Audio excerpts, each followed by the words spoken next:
everyone, so my name is Ryan, and today with my partner Tui, we will be talking about the hazards and risks associated with the electrical workforce, our workplace. Now, when you're thinking about an electrical workplace, you might think it looks something like this, but as you'll soon see, it's not exactly the case. Alright, so here is the example of a risk matrix table. You can see that this table is plotting the likelihood of an accident occurring as well as the impact that accident will have in the workplace.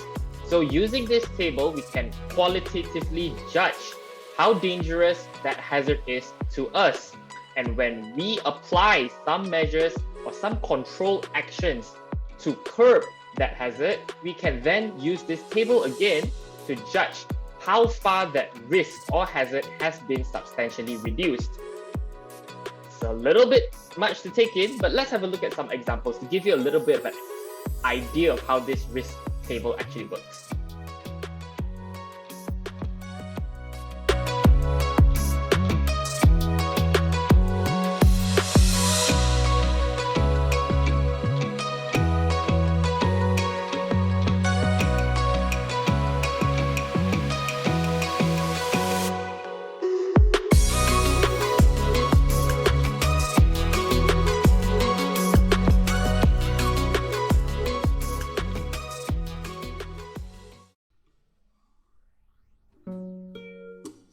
Hello everyone, I'm Chu Chui and I will explain about the risk control action plans to reduce the occurrence of electrical accidents. First of all, let's have a look at the hierarchy of controls.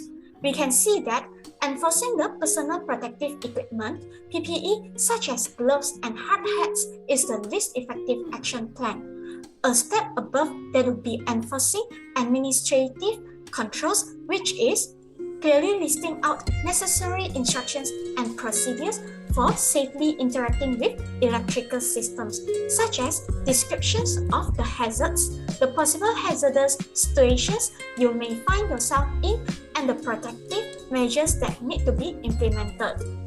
A step more important than that is the engineering controls, which deal with safeguarding devices such as GFCI protection, zone selective interlocking, high resistive grounding, and current limiting devices. A more effective method than that would be substitution, where rethinking a safer strategy to offer solutions is identified. Finally, wherever possible, physical elimination of the hazard is the most effective by turning off dangerous appliances and equipment when not in use.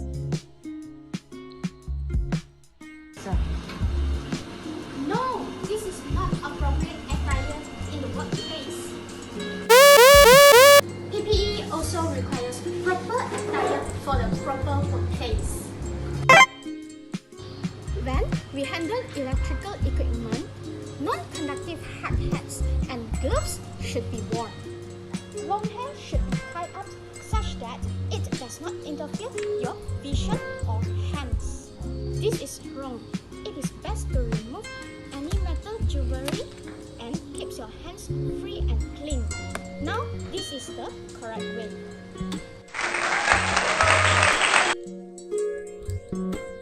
In terms of our surroundings, we need to make sure any electrical sockets are not overloaded with extension wires. This is a wrong example which can cause an electrical fire. The score of risk assessment after wearing PPE is remote for likelihood, which is 2 marks, and serious for severity, which is 3 marks, and the risk is equals to likelihood times with the severity will get 6 marks, which is medium risk.